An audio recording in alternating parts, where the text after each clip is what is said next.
Okay, so today we are going to discuss analysis and design of compression members. Our intended learning outcomes for today is at the end of the session, the student should be able to determine the factors which affect the compressive stress or compressive stresses in a compression element. We are also going to describe the various failure modes in compression member since as you all know, in order for us to design a steel member, we have to determine how will it fail. No? So we are also going to identify pertinent NCP 2015 provisions on analysis and design of compression member. Of course, we are still going to refer to NCP 2015. And lastly, we are going to calculate the allowable and design strength of compression member, referring to allowable stress design, and of course, LRFD. Okay, so compression members or compression elements are elements that are actually under compression. So they are under action loads that causes them to compress, no? Nagko-compress. One example or the most common example of a compression member is of course a column element, no? When we talk about column, alam natin that the column is actually under compression. So looking at this structure, we all know that the force will actually transfer going towards the column, and the column will actually carry compression force or axial compressive force. So uh, column does not only carry compression alone, no? Sometimes or most of the time, it also carries flexural moment, especially when the load is not applied on the center.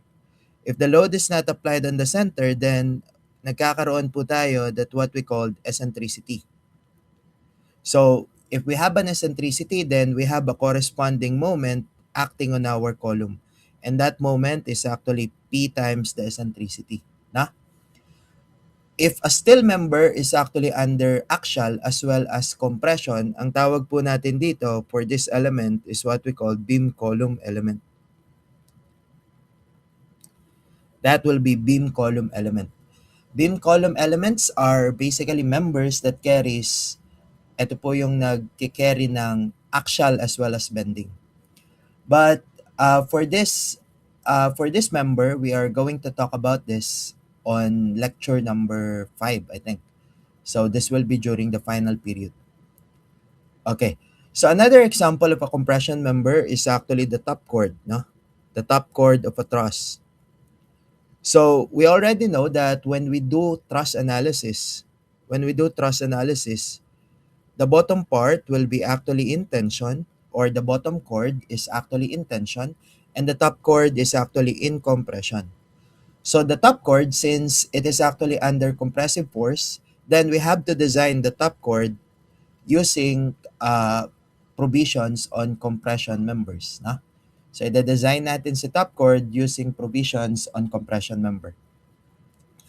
Aside from the top chord of a truss, we also consider bracing, no? Yung mga bracing natin. So, last time we already discussed all about bracing. When we talk about bracing, basically, these are the lateral stiffeners of a structure. So, if our structure needs to increase its lateral resistance, ang ginagawa natin, naglalagay po tayo ng uh, cross bracing or lateral stiffener, no? So yung cross bracing na yan, when the frame needs to go to the right, pagka kailangan niyang gumalaw pa kanan, then this member will be under tension, this one will be under tension, but this one will be under compression. This one will be under compression. And vice versa. If the frame needs to go to the left, on the other hand, the other one will be compression, and the other one will be in tension. So our bracing elements are either in tension or compression. So since they are both tension members and compression members, we have to design them both in the provision of tension and compression. Na? So, but when we talk about compression member, the most common type of compression members is actually column, no? Because the primary load or the primary role of a column is actually to support vertical loads. So, since columns are carrying vertical loads, pag sinabi natin compression member, it's actually column. But then again, as we discussed, it's not just column. We can also consider the top chord in the trusses and of course the bracing, yung mga bracing natin. The most common section that we use in a compression member is actually wide flange for buildings or W section. We could consider the I section for building, I section, angle bars for and WT section for trusses. Uh, Commonly we use angle bar, but for angle bar, if you want to increase the stiffness of angle bar, you could use double angle. Pwede po double angle or you could use T sections or WT sections. So those are the sections for trusses. For column as well, it's common for us to use built-up section. So let's say for example, the wide flange doesn't have enough capacity to carry the load, and the architect doesn't want you to increase the section anymore. So you are restricted with the width or the depth of the section. So what you can do is to increase the capacity or to increase the section strength just by adding steel plates. So pag nagdagdag ako ng steel plates, this will now be a built-up section. Built-up section.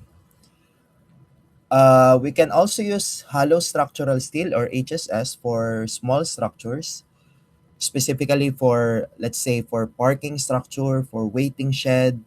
But for small structures, we can use hollow structural steel sections na, for HSS. So what are the failure modes for our compression member? So the first one is actually yielding. No? So of course, it's given that our steel could actually fail in yielding. When we talk about yielding, it means that if we go back to the stress strain diagram, na-reach niya po yung Fy. Na-reach niya na yung Fy without even buckling. Hindi siya nagbabuckle, so basically it yields. If a column yields, what happened is nag-i-squash po siya. Nag-i-squash or basically, ito po yung yielding. This one is yielding or what we call squashing. When squashing happens to a column, parang ang nangyayari po, napipitpit siya, no? Napipitpit. So this is the yielding failure for our compression. Another failure is the flexural buckling. When we talk about buckling, we already discussed this on our first lecture. Buckling is actually the lateral deformation due to axial load. This is the lateral deformation due to axial load. It's a lateral deformation due to axial load, and commonly buckling happens on the axis of least resistance or on the weaker axis. So if this is the weaker axis, which is the y-axis, you could notice that the buckling or the lateral deformation happens on the about the weaker axis. So nagkakaroon siya ng buckling in this direction, no? Nagbabuckle siya. So kapag nagkaroon ng buckling, that is flexural buckling failure. Okay? Another type of failure is actually torsional buckling or torsional buckling. When we talk about torsional buckling, then what happens in tor element is nagkakaroon po siya ng twisting. Nagkakaroon ng twisting. So if there is twisting, natutwist yung ating element, ang tawag dun torsional buckling. But if ever na we also incorporate flexural buckling, nagbuckle na siya as well as twisting, ang tawag naman po doon flexural torsional buckling, which we are going to talk about on pag-usapan din natin yan sa flexural members. Sa flexural members. And last type of failure is actually local buckling. When we talk about local buckling, ibig sabihin po nun, only a certain part of the section. Only a certain part of section buckles. So that means, let's say nag-buckle lang si flange or nag-buckle lang yung web. It could be. So, hindi yung buong section, it's not the whole section that buckles, it's only a part of the section. So that is local buckling, no? That is local buckling. Sir, So, question. Ay, given the example of a local buckling, let's say, ito po yan, no? That is an example of a local buckling. So as you can see, if we go zoom in on the section, ang nag-buckle lang dito is only the flange. Flange only. So kapag nag-buckle lang po yung flange, that is what we called local buckling. That is our local buckling. Okay, that is another type of failure. No? Another type of failure. So those are the types of failure for our compression member. Na? So in buckling phenomena, which is the most common type of failure of a compression member, it is actually accepted. It's already accepted that the longer the column, the easier it is to buckle. So kapag mas mahaba yung column natin, mas madali siyang i-buckle. So the longer the column, it will be more prone to buckling. So if we are going to put it in parameters, the longer the length, if L increases, then the capacity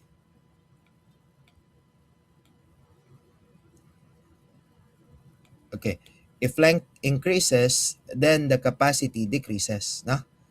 So because the longer the column, the easier it is to buckle. So kapag nag-buckle na siya, then kapag nag-buckle na siya, then it cannot carry load anymore. Yes, the axis of least resistance is the same as the axis with the lower moment of inertia. Yes, that's correct. So the lower the moment of inertia, mas mababa yung resistance niya. Okay. So, going back,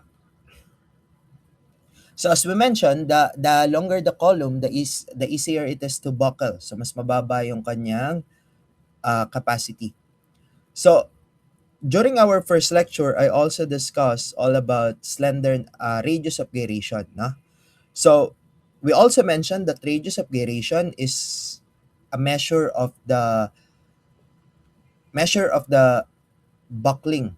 No? It is actually a measure para ma-check natin if mas madali bang mag-buckle yung isang section or hindi. No? So, in terms of radius of gyration, on the other hand, the lower the radius of gyration, the easier it is to buckle. So kapag mas mababa yung radius of gyration, mas mababa rin yung capacity kasi mas madali siyang mag-buckle. Ibig sabihin, mas manipis yung section, mas madali siyang mag-buckle. So we have two parameters that affects the buckling capacity, the radius of gyration and the length of the section. So that is why it is actually combined, pinagsama yung length as well as the radius of gyration into what we call the slenderness ratio. Slenderness ratio is just the ratio of the effective length over the radius of gyration.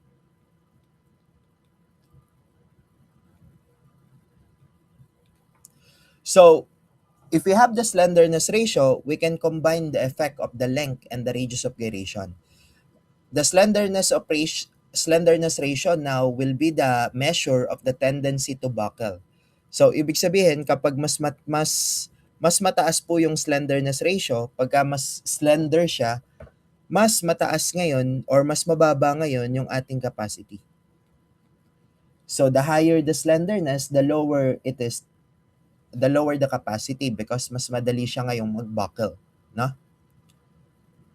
So In order to put that into mathematical perspective, a Swiss mathematician named Leonhard Euler, predicted the elastic buckling load for pin end member. Take note, pin end member. So according to Leonhard Euler, the buckling capacity or the critical buckling load is given as pi squared EI over L squared. But we already know, given the formula for radius of gyration, that the radius of gyration is equal to the square root of I over A.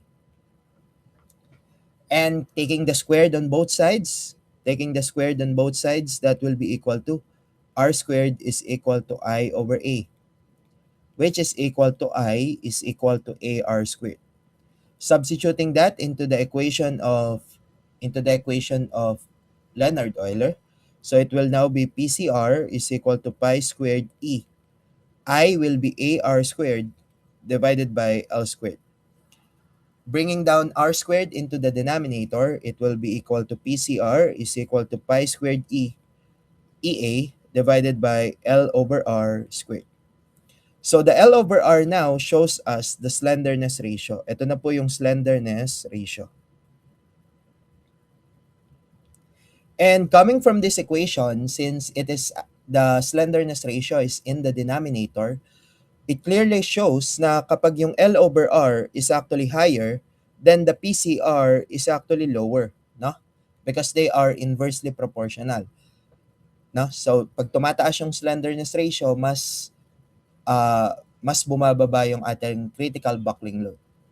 So aside from the critical buckling load, Leonhard Euler also determined the critical buckling stress, in which if we divide the PCR by the area, then it will now be equal to, cancel lang yung area, it will be equal to pi squared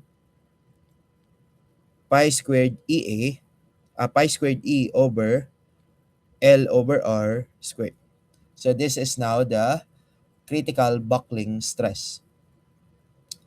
So what you can notice in this equation is that it doesn't depends on the steel grade. Hindi siya nakadepende sa steel grade. So ibig sabihin, kahit gaano pa kataas yung strength ng steel, it does not affect the critical buckling load. Kasi as you can see, both equation or our equation doesn't have Fy. So hindi siya function ng Fy o kaya Fu. So if a member fails in buckling, nagfe-fail siya sa buckling failure, then it's not a solution to increase the steel grade. Kahit nataasan mo yung steel grade, let's say for example, make it coming from 248, you make it a 450 megapascal grade. It will not affect the buckling capacity because the buckling capacity does not depend on the steel grade. Hindi siya nagde-depende sa steel grade. Okay? So, let's try to apply the concept of Leonhard Euler in this equation. No? So, in this problem. So, a W10 by 22 section is used as a 5-meter long pin-connected column. So, we have a 5-meter pin-connected column. Using Euler's formula, determine the column's elastic buckling load. So, assume 836 steel and a proportional limit of 248 megapascal. So, given the properties of the section, we can easily calculate for PCR. Our PCR is equal to pi squared EA divided by L over R squared. Substituting, that will be pi squared E, 200,000, times the area. The area is 4187 divided by L over R. The length is 5 meters, so that will be 5,000. And the radius of gyration, we already know that the lower the radius of gyration, the lower is the capacity. And we are calculating for the critical buckling load. So critical means lower capacity. So yung mas mababang capacity yung kinakalculate natin. So that means in order for us to calculate for the critical buckling load, we have to use the lower radius of gyration. So gagamitin ko yung mas mababang radius of gyration, that will be 33.78 squared. What is our PCR? Kindly divide by 1,000 to make it kilonewton.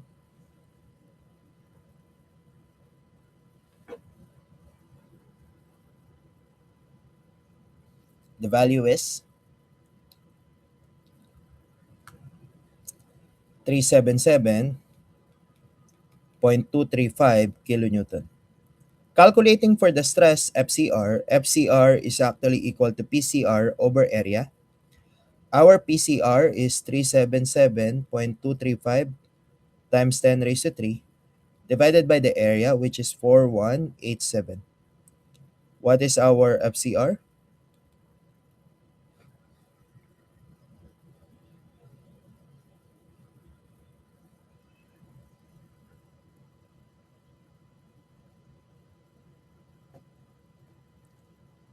90.0967 megapascal. So this is now the critical buckling stress,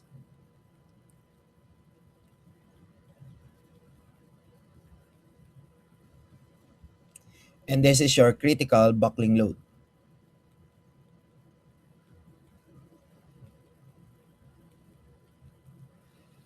So let's try to recalculate it again, but this time we use 2.5 meter column. So let's now use a 2.5 meter column.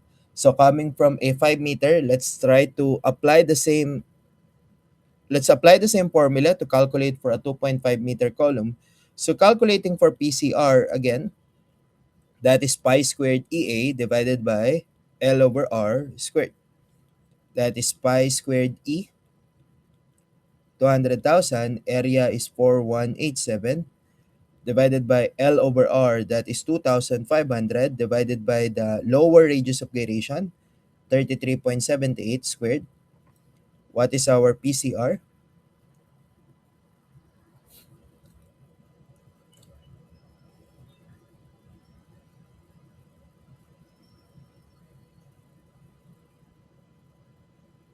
This is 1508.94 kilonewton.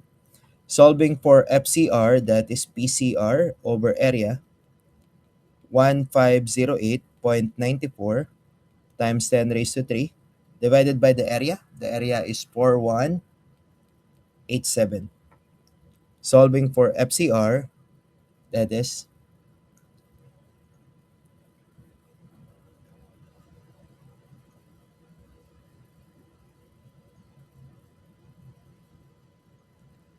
360.39 megapascal.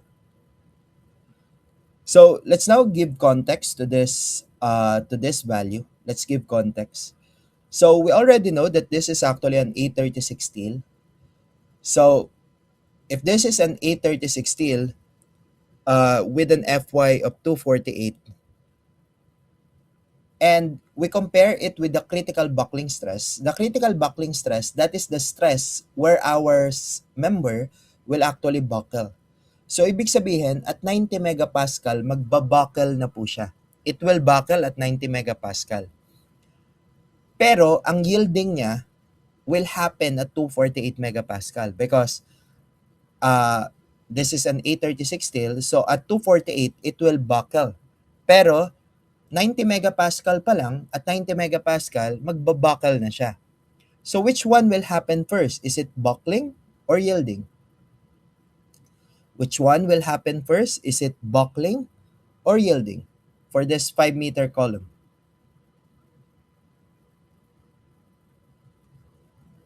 Actually, what happened will be buckling muna, no? So buckling before yielding. On the other hand, for our second example, our buckling stress is 360 megapascal and our Fy is 248. So which one will happen first? So it's actually given na ang mangyari muna is will be yielding, no? For this one, yielding before buckling. So what are this phenomena na mag-yield muna siya before mag-buckle, at the same time for the other one it will buckle before yielding. For buckling before yielding, it is what we call elastic buckling. Why is it called elastic buckling? Elastic buckling happens when the buckling happens during the elastic stage. So it means the steel hasn't yield yet. Hindi pa siya nag-yield, na? Hindi pa nag-yield yung ating steel member. And pag hindi pa siya nag-yield, nag-buckle na siya, that is what we call elastic buckling. On the other hand, if uh, nag-yield na siya and there is already significant deformation, there is permanent deformation, permanent deformation, nag-yield na yung buckle, nag-yield na po siya, and then at the same time, when it is yielding, nag-buckle siya, then this is what we call inelastic buckling.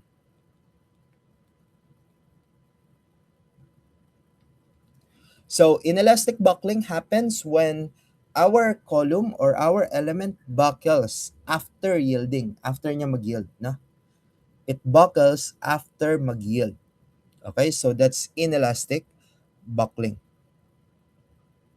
So now we could actually divide our buckling stress. If we are going to calculate for the buckling stress, we are going to divide it into two zones. One is elastic buckling.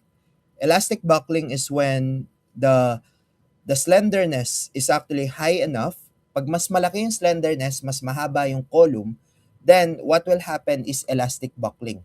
Ibig sabihin ng elastic buckling, during the elastic stage, it will buckle. It will buckle at elastic stage. On the other hand naman, you have inelastic buckling, whereas it will buckle during the plastic stage or inelastic stage.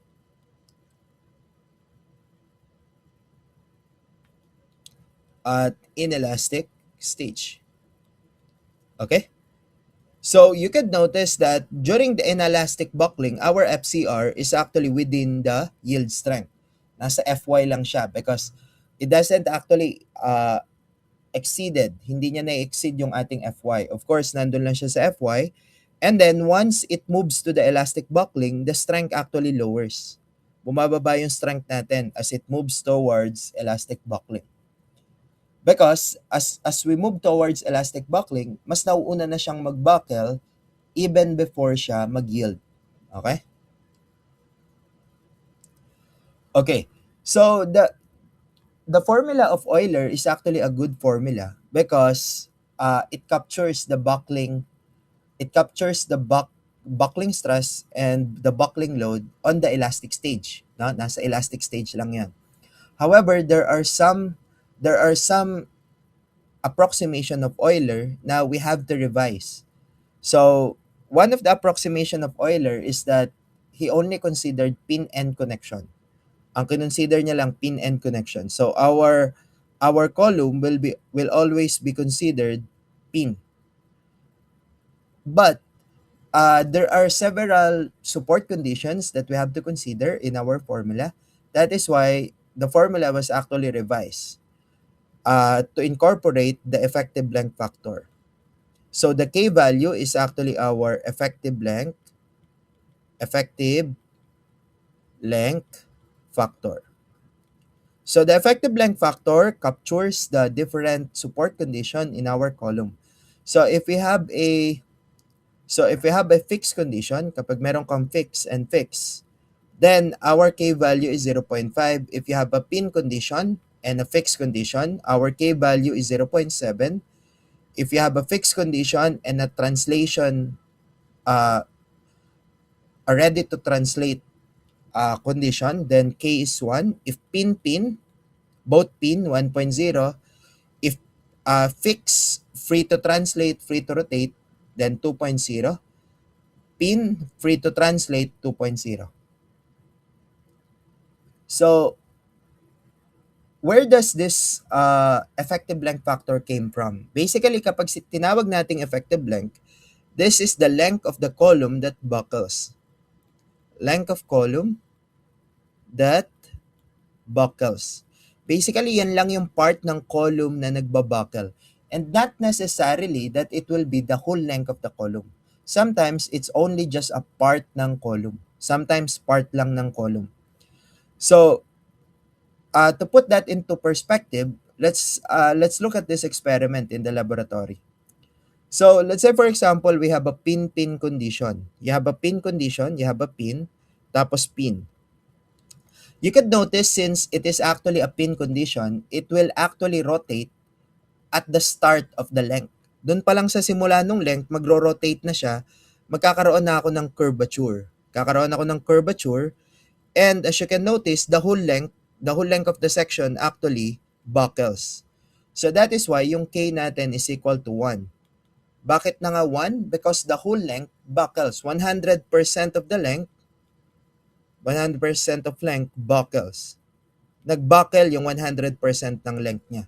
Kaya po K natin is equal to 1.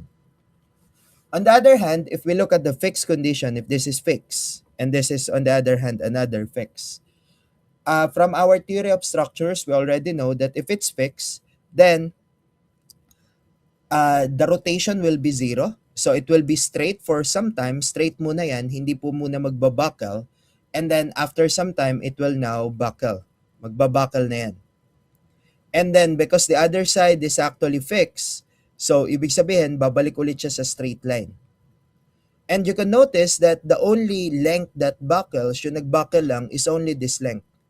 And that length is only 50% of the length. That is why K is actually 0.5. Because 50% of the length buckles. So yung K pala, sinasabi lang niya sa atin, ano ba yung length na nagbuckle? What is the length of the column that buckles? No? So, on the other hand, for a fixed condition, and then a pin condition, then it will be again straight line kasi walang rotation on the support, and then it will buckle continuously up to the pin condition. Kasi nga yung pin condition natin pwede mag-rotate. So you can notice now that the length that buckle is actually 0.7, which is 70% of the length.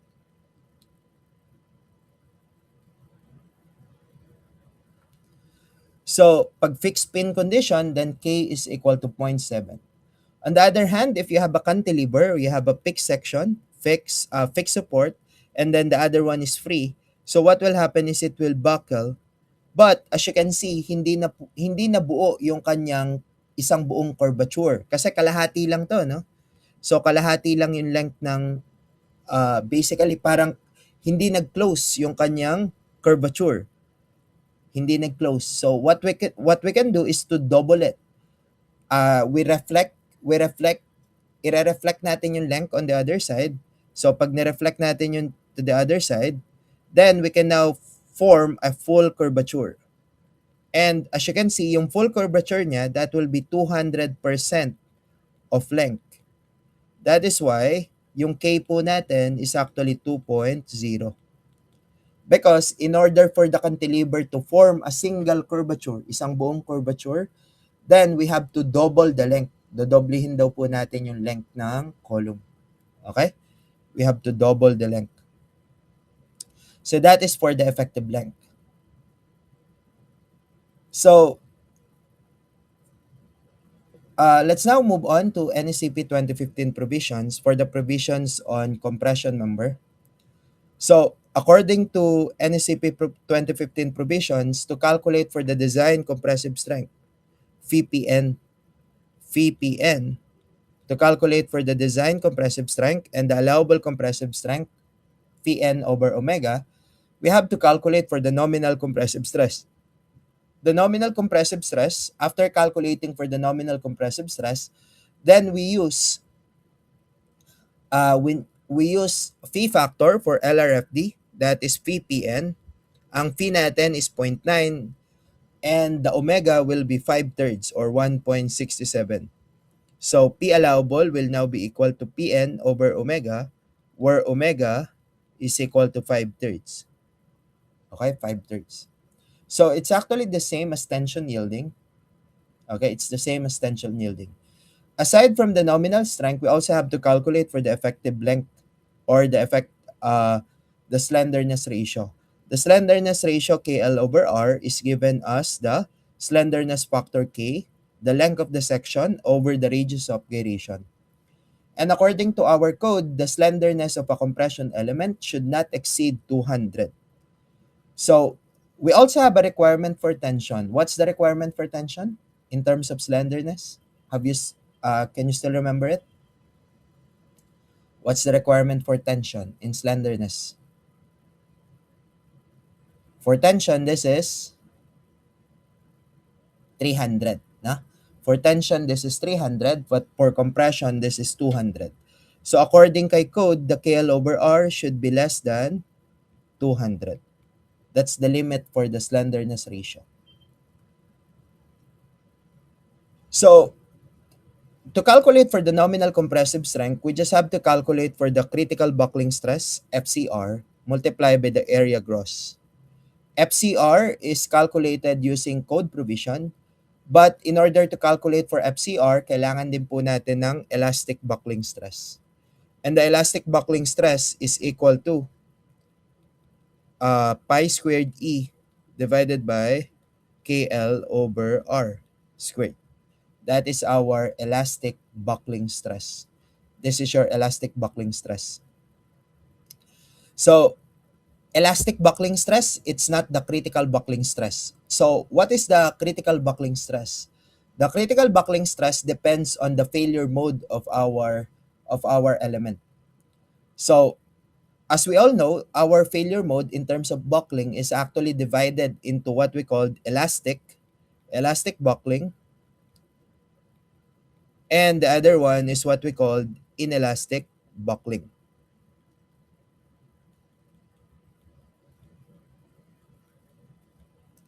Elastic buckling and inelastic buckling. So if we are going to divide the zone of inelastic buckling and elastic buckling, i-divide natin sila. If we are going to divide the zone, then our limiting slenderness ratio, or ang tawag po natin dito boundary, that is our limiting slenderness.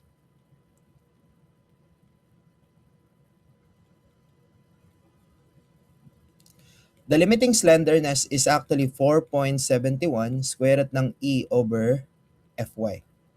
So the limiting slenderness is the boundary between inelastic and elastic buckling. Ibig sabihin, dito po nagta-transition coming from inelastic buckling going to elastic buckling.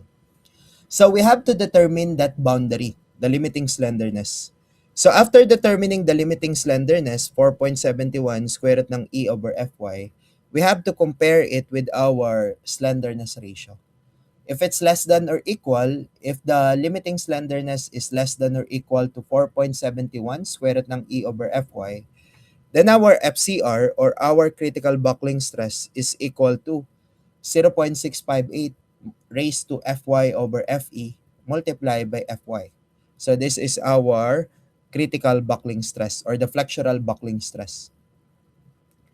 On the other hand, if our slenderness ratio na-exceed niya yung limiting slenderness, then our KL over R is greater than 4.71, then our FCR will be 0.877 Fe. Again, the Fe is the Euler's elastic buckling stress, which is pi squared E over KL over R squared.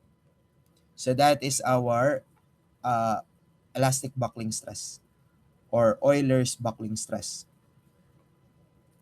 So after determining FCR, after you determine FCR, you could easily calculate for the nominal strength Pn. FCR, multiply mo lang ng area gross. And you can now use allowable stress or LRFD to solve for the capacity.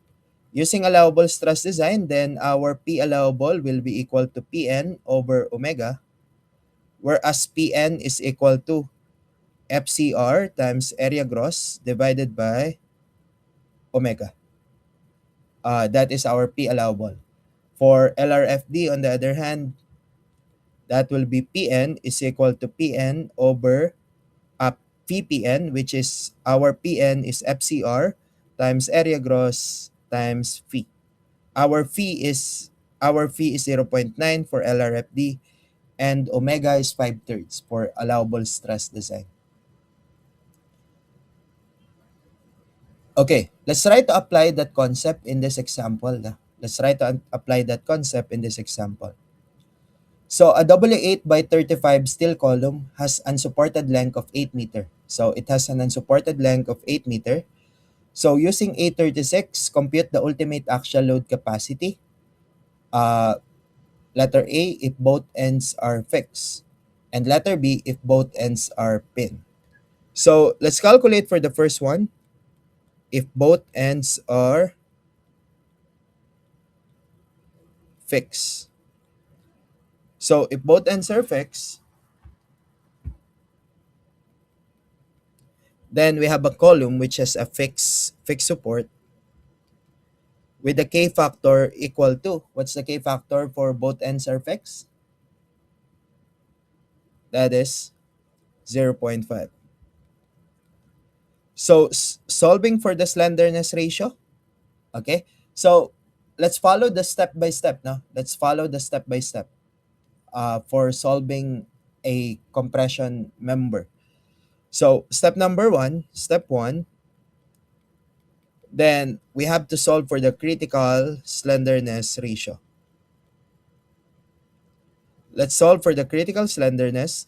So there are two slenderness ratio that we could calculate. I'm just going to calculate it to para makita natin that one is actually lower and the other one is higher. So that will be KL over R, which is K is actually equal to 0.5 times the length. The length is 8,000 divided by the radius of gyration, R, which is Rx muna. Let's consider Rx. That's 88.9. What is our critical slenderness? Uh, slenderness slenderness ratio about X.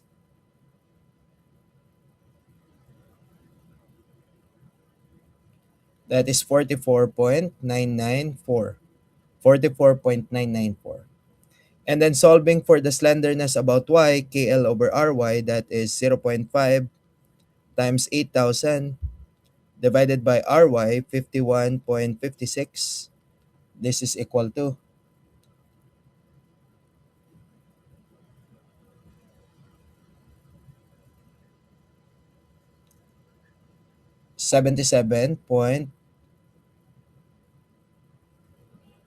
77.5795, so or 58.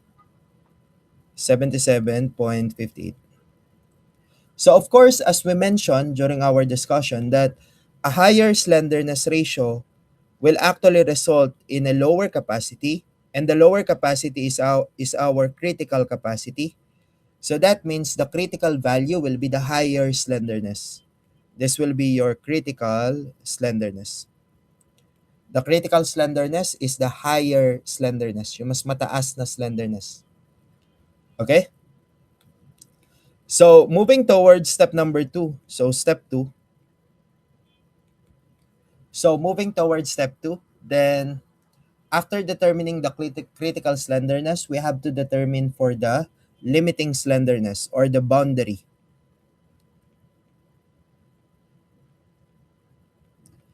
In order for us to determine whether the column fails in inelastic or elastic buckling. So for the limiting slenderness, it will be 4.71 square root ng E over Fy, which is equal to 4.71 square root ng E, 200,000, over Fy, that is 248. So what's this value? 133.755. 133.755. And after calculating for the limiting slenderness, we can now compare. We have to compare. So comparing the slenderness ratio into the limiting slenderness, that will be KL over R is actually less than, no? It's actually less than 4.71 square root ng E over Fy. So that means this is inelastic buckling. Inelastic buckling. inelastic buckling. Na? So for inelastic buckling, uh, we have to solve for the FCR. So that's our step 3. So step 3, solve for FCR.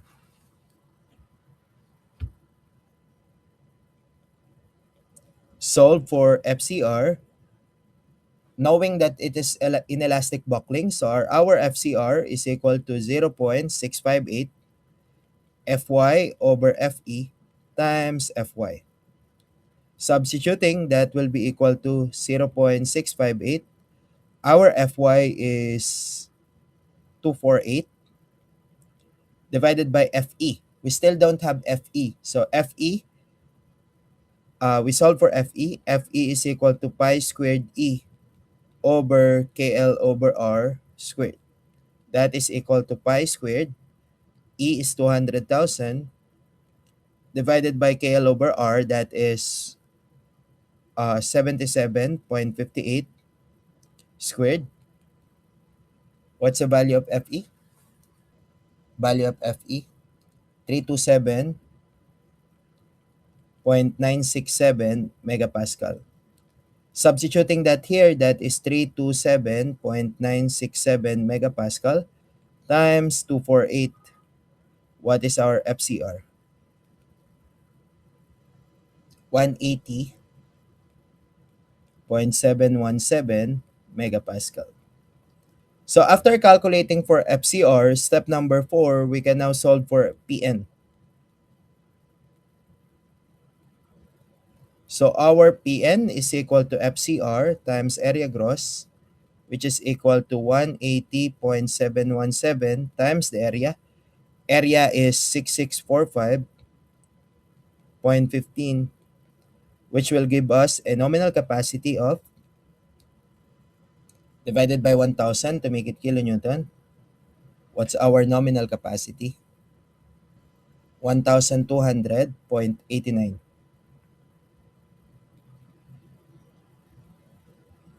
1,200.89 kilonewton. Calculating for uh, ultimate actual load capacity, ultimate. So step 5, solve for PU. So PU is equal to phi PN. Our phi is 0.9 times PN 1,200.89. So what is our final answer? 0.9 times 1,200.89, 1,080.801 kilonewton. Okay? So that's how you apply the provisions of our NSCP. Na? It's actually quite easy. The direct substitution, no? Dire-diretso lang naman siya. Okay, so let's apply that once again, but this time let's apply to both ends are pin. So let's try to apply the same formula or the same process, but this time let's consider both ends are pin. So letter B, if both ends are pin,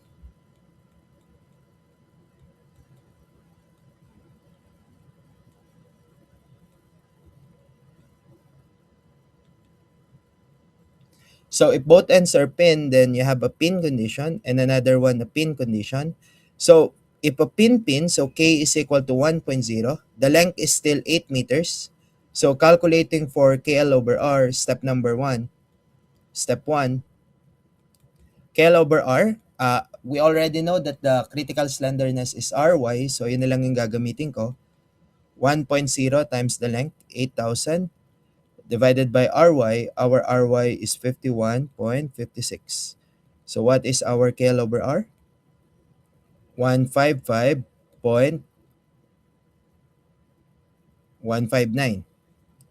So step number 2, limiting slenderness, but we already calculated for the limiting slenderness. The limiting slenderness is already given, 133.755. So 4.71 square root ng E over Fy. So that is 133.755. And this is actually, as you can see, this is greater than. So if that is greater than, then this is actually elastic buckling. This is elastic buckling. So if elastic buckling, step 3, then we solve for FCR, which is equal to the formula in elastic buckling, 0.877 FE. So we solve for again for FE. FE is equal to pi squared E over KL over R squared. That is equal to pi squared, 200,000,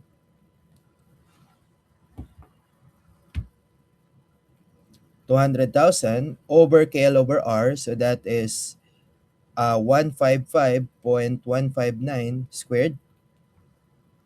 What is our FE? 81.993 megapascal. Substituting to our FCR, FCR is equal to 0.877 FE, 81.993. Then our FCR is equal to, FCR is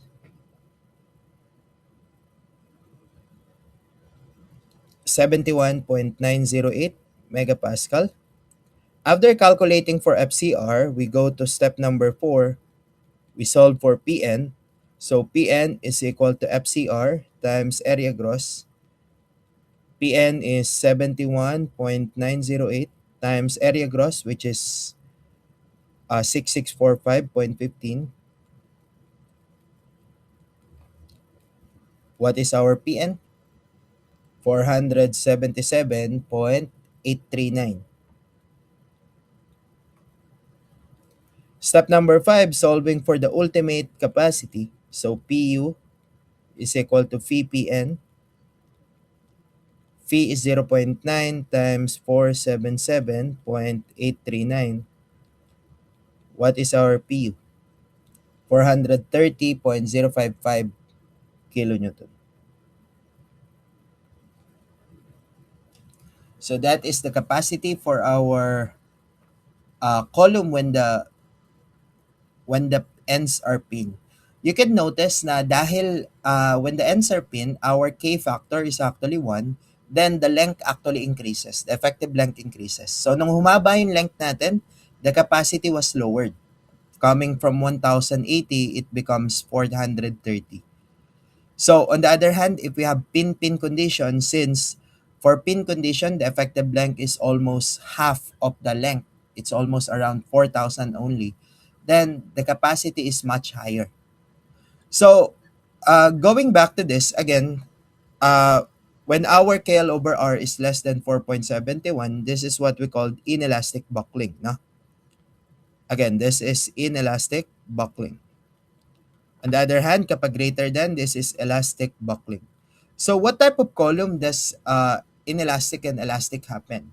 Inelastic, nangyayari po yan sa tinatawag nating intermediate column. Intermediate column. On the other hand, elastic column happens to what we call, or elastic buckling happens to long column. Pag mahaba yung column, ang nangyayari sa kanya, elastic buckling.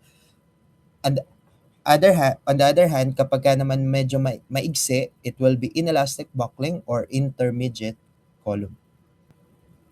So the problem is quite easy because the properties are given and we just have to substitute. We just have to substitute it to uh, the provisions given in NSCP. Kaya po siya medyo madali because we just have to substitute the values. We just have to substitute the values.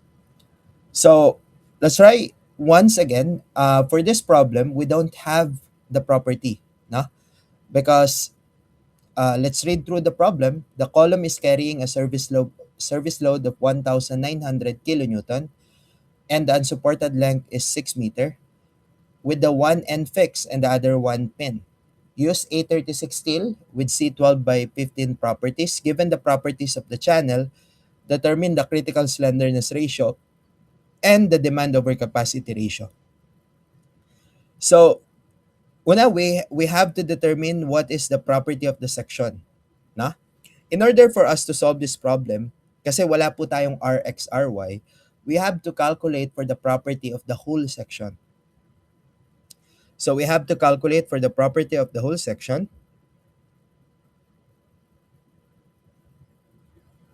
Let me just put it here.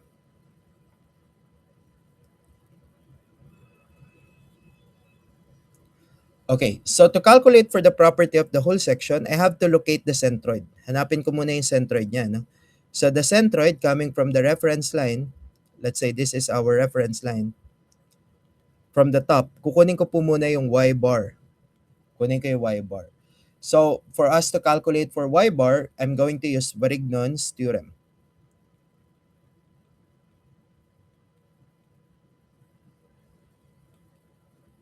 So using Varignon's theorem, that is area total y bar is equal to summation ng area y.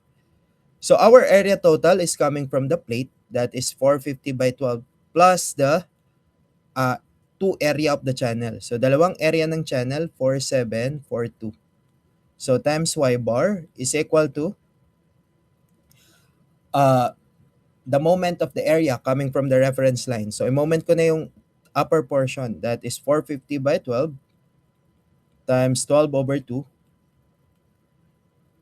plus the area of the channel. Dahil dalawa yan, let me just multiply it by 2. So 2 times 4742 times the distance from the reference line to the centroid of the channel, that will be 12 plus the depth of the channel, which is depth of the channel is 304.8. 304.8 divided by 2. So we can now calculate for y bar. What is our y bar? That is 106.9316 or 106.932 na lang. 932. So after calculating for y bar, we can now calculate for the moment of inertia. So applying the principle of moment of inertia, basically, since we already know that, let's say this is the centroid of the channel. Ayan po yung, this is the Ix of channel. Then we have to transfer into the new centroid. We have to transfer to the new centroid, so we have to locate this d distance. Okay? On the other hand, if this is the Ix of the plate, this is the Ix of the plate, Ix plate, then coming from the center of the plate, ililipat natin siya dito. So ito po yung d ng plate. Okay, that's the d of the plate and the d of the channel. Okay, so basically performing the transfer moment of inertia, as we all know that moment of inertia is just equal to the summation of I and A plus area d squared. Let's start with Ix. Our Ix for the plate, let's start with the plate. The base is 450 times 12 cube over 12 plus we have to transfer the moment of inertia of the plate to the centroid. Ililipat natin yung moment of inertia ng plate. So that is area 450 by 12 times the d distance, that will be y bar 106.932 minus 12 over 2 squared. That is for the plate. On the other hand, for the channel plus the moment of inertia of the channel, do we have the moment of inertia of the channel? Do we have? There's no given Ix and Iy. There's no given Ix and Iy, but there's a given Rx. There's a given Rx. So, given that Rx, R is equal to the square root of I over A. So, taking the squared, so R squared is equal to I over A. That means moment of inertia Ix is just equal to A Rx squared. And then moment of inertia Iy is just equal to A Ry squared. Okay? So if you have the radius of gyration, you already have the moment of inertia. You just have to multiply the radius of gyration to the area, square it, and then multiply it by the area. So, given there's two channel, I'm just going to multiply by 2. And then the moment of inertia of Ix will be ARX squared. So that is 4742 times Rx, that is 112.43 squared. That's this is our this is our Ix. This is our Ix. Ix of channel. And then we are going to transfer that. We are going to transfer that into the plus transfer moment of inertia into the centroid, that is 4742 times the d distance, that is the d distance will be 12 plus 304.8 divided by 2 minus y bar 106.932 squared quantity. That is our Ix. What is our Ix? 206.28 times 10 raised to times 10 raised to 6.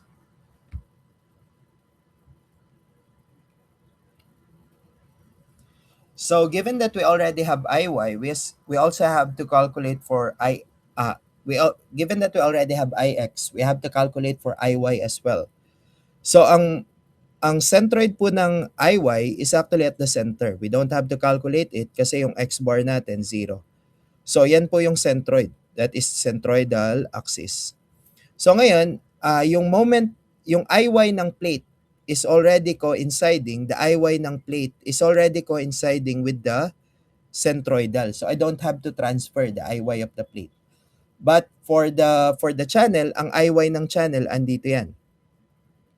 Iy ng channel. That's the Iy of the channel. So I have to transfer it into the centroid sa gitna. So this is our D. To calculate D, the X bar of the channel, given po yung X bar ng channel, 17.1. So given that we have the X bar of the channel, X bar, which is equal to 17.1, we can now calculate D as equal to kalahati ng 450 minus 17.1. Huh? So since we can calculate for D, let's now solve for Iy. Iy is equal to, let's start with the plate. Ang base natin will now be the 12. Base is 12 times 450 cube over 12 plus the Iy ng channel, doblehin ko na lang kasi dalawa yon. 2 times Iy ng channel, that's ARY squared. So that is area. Area is 4742 times Ry, which is 19.81 squared, plus the transfer, that is 4742 times 450 over 2. 450 over 2 minus x bar, 17.1 squared. Yeah, that's it. That is our Iy. What is our Iy? 504 504.768 times 10 raised to 6 millimeter to the fourth. So that's another common mistake that students do here. Basically, they do not check both the moment of inertia.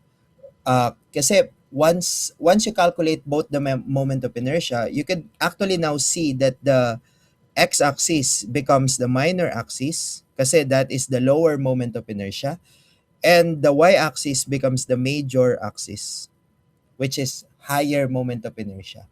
So yung minor axis natin is Ix kasi mas mababa na siya, and then Iy will now be the major axis. Okay? Iy will now be the major axis. So calculating for the radius of gyration, let's calculate for the radius of gyration.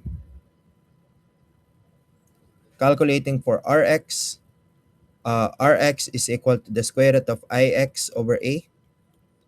That is square root ng Ix, that is 206.28 times 10 raised to 6 divided by the area. The area is the area of the total section, so that is 450 times 12. 450 times 12 plus dalawang area. We have dalawang area ng 47 ng channel, 2 times 4742. So Rx will be equal to 117.725. 117.725. Calculating for Ry, on the other hand, that is square root ng Iy over area. That is square root of Iy. Iy is 504.768 times 10 raised to 6 divided by the area, that's 450 by 12, plus 2 times 47, 2 times 4742. So what is our Ry?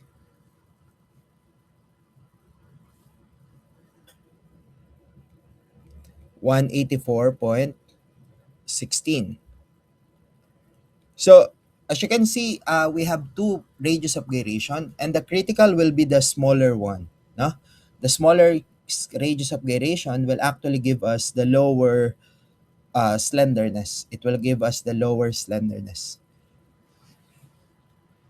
So calculating for the slenderness, again, uh, after calculating for the section property, we can now go to the step 1. Step 1, critical slenderness. So that is KL over R. Ang K natin, take note, one end fixed, the other one is pin. So we have fixed end and the other one is pin. So the K is 0.7. And the length of the column is 6 meters. Length of the column is 6 meters. So K will be 0.7 times 6,000 over the lower radius of gyration, which will, in this case, it will govern. That is 117.725. So what is our critical slenderness? 35.676.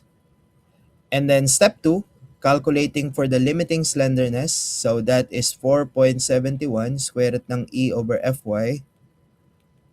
4.71 square root ng 200,000 times divided by 248. What is our limiting slenderness? 133.755. So as you can see, this is less than. So if this is less than, what is our mode of failure? This will be inelastic buckling. So this is now inelastic buckling. So if that is inelastic buckling, step number 3, we solve for FCR. So FCR is equal to 0.658 Fy over Fe times Fy. We solve for Fe, that is equal to pi squared E over KL over R squared. Pi squared E, 200,000 divided by KL over R, so that is 35.676 squared. What is our Fe? 1550.877 megapascal. Solving for FCR, FCR is now equal to 0.658 times Fy, that is 248, divided by Fe, 1550.877 times Fy, 248. What is our FCR? 231.945 megapascal. Step number 4, we solve for Pn. Pn is equal to FCR, FCR times area gross. So our FCR is 231.945 times area gross. Take note, the area gross is the total area. So that is 450 times 12. 450 times 12 plus 2 times 4742. So what is our PN? 3452 3452.269 kilonewton. Ang hinahanap niya, what is the DC ratio using AST? We already solved for the critical slenderness ratio. The critical slenderness ratio is this one. Ito po yung critical slenderness. Na? So, calculating for P allowable is equal to Pn over omega 3452.269 divided by 5/3. That is equal to our allowable axial capacity 2071.361 kilonewton. Solving for the DC ratio, demand over capacity, our demand, so the applied axial load is 1,900. So that will be 1,900 divided by 2071.361. What's the DC ratio? 0.9173. So this is less than 1.0, so this is safe. So that's our final answer, 0.9173. Any question about this problem?